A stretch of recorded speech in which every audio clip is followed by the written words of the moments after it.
Você ouve agora Vida Espírita, com Kleber Safi.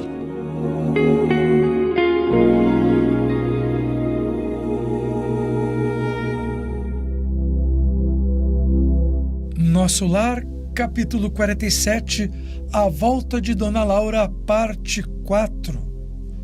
Olá, meu irmão, estamos de volta. Dona Laura vai retornar para o mundo físico. Ela vai reencarnar. Ela teme, no entanto, como todos nós, a amnésia do mergulho na carne e, assim, a chance de cair nas tentações da matéria sob influência do seu ego frágil. O ministro Genésio trouxe um conselho amigo. Ele disse para não alimentar seus temores naturais, porque esses temores podem facilitar a aproximação de influências inferiores ocultas. Por essa razão, começamos a estudar Santo Agostinho, na famosa questão 919 do Livro dos Espíritos, que traz instruções de como não cair num redemoinho de pensamentos inferiores e, por outro lado, criar uma couraça de proteção. Ele falou do Conheça-te a ti mesmo, de Sócrates. Iniciamos no último encontro falando daqueles que não se esforçam para fazer uma reflexão sobre si mesmos, caindo no mundo e não enxergando a justificativa das próprias quedas. Hoje vamos complementar essas reflexões, ok? Então, questão 919A. Compreendemos toda a sabedoria desse ensinamento, porém, a dificuldade está precisamente em cada um conhecer-se a si mesmo. Qual o meio de se conseguir isso? Santo Agostinho responde: façam o que eu fazia quando eu estava encarnado na Terra. Ao fim do dia, interrogava a minha consciência, passava à revista o que havia feito e me perguntava se não havia faltado com o cumprimento de algum dever, se ninguém tinha motivo para se queixar de mim. Foi assim que consegui me conhecer e a ver o que precisava ser reformulado. Aquele que a cada noite recordar todas as coisas que fez durante o dia, que perguntar a si mesmo o que fez de bom ou de mal, que pedir a Deus e ao seu anjo da guarda para que o esclareça, adquire grande força para se aperfeiçoar, porque, acredite em mim, Deus o assistirá. Deve-se questionar o que fez e com que objetivo agiu em tal circunstância. Deve-se perguntar se fez alguma coisa que censuraria nos outros, se fez algo que não teria coragem de confessar. Deve-se perguntar também se Deus me chamasse nesse momento, teria que temer o olhar de alguém ao entrar no novo mundo dos espíritos, onde nada pode ser ocultado? Deve examinar se fez alguma coisa contra Deus, contra o próximo e, finalmente, contra você mesmo. As respostas darão ou alívio para a sua consciência ou a indicação de um mal que precisa ser curado. Portanto, o conhecimento de si mesmo é a chave para o progresso individual. Mas me perguntarão: como alguém pode julgar-se a si mesmo? Será que esta pergunta não traz a ilusão do amor próprio, que atenua as faltas e as tornam desculpáveis? O avarento se considera apenas econômico e previdente. O orgulhoso acredita ter apenas dignidade.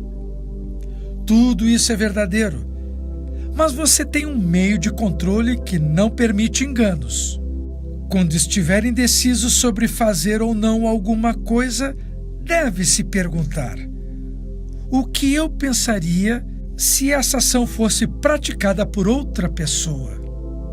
Então, se você a censurar nos outros, não pode querer que ela seja legítima caso você fosse o seu autor, pois que Deus não utiliza duas medidas na aplicação de sua justiça.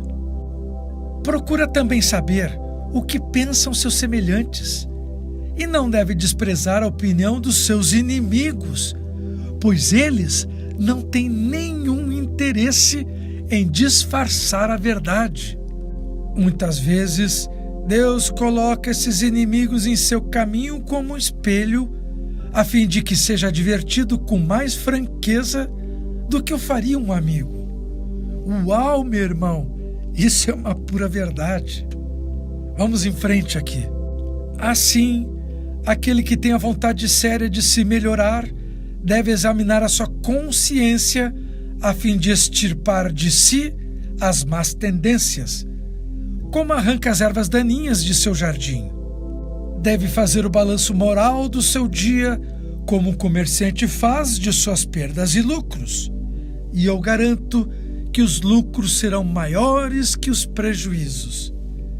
Se puder dizer que o seu dia foi bom, poderá dormir em paz e aguardar sem receio o despertar no mundo espiritual. Portanto, faça a si mesmo perguntas claras e precisas e não tenha medo em multiplicá-las. Pode-se muito bem reservar alguns minutos do seu dia para conquistar a felicidade eterna. Você não trabalha todos os dias visando juntar os bens que lhe garantam o repouso na velhice? Para consegui-lo, você não suporta fadigas e privações passageiras? Então não valerá a pena fazer alguns esforços? Eu também sei que muitos dizem: o que importa é o presente, porque o futuro é incerto.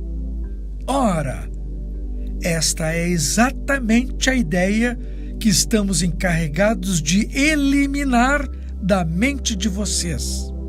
Meu irmão, isso foi muito forte. Porque desejamos fazer com que compreendam esse futuro, de modo a não restar nenhuma dúvida em suas almas.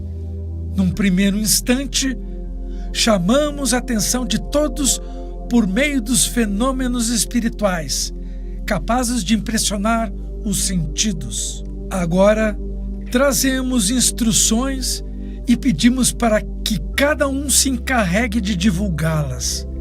Foi com esse objetivo que ditamos o Livro dos Espíritos.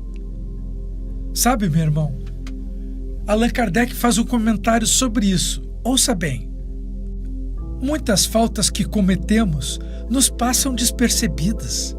Se seguíssemos o conselho de Santo Agostinho e interrogássemos com mais frequência a nossa consciência, veríamos quantas vezes falimos sem que nos dessemos conta, simplesmente por não examinarmos com atenção a natureza e o porquê dos nossos atos.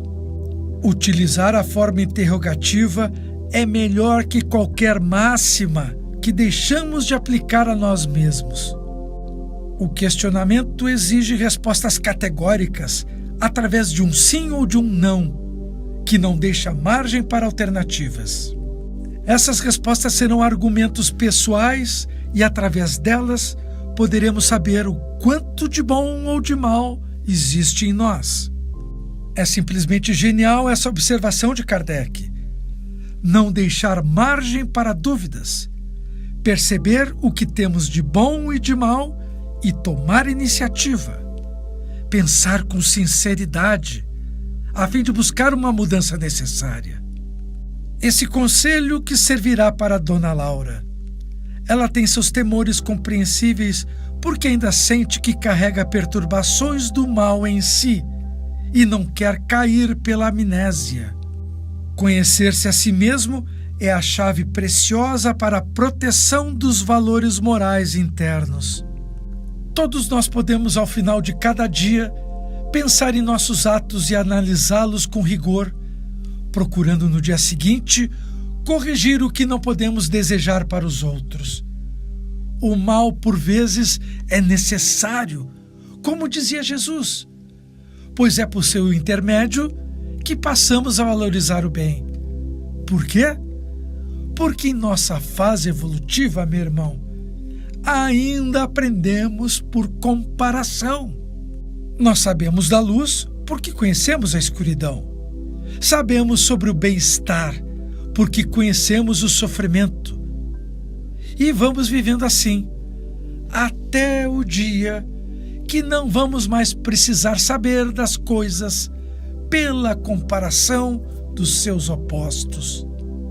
Porque dia virá em que simplesmente viveremos as leis de Deus e seremos um com a luz. Todos, sem exceção, praticam o inconveniente.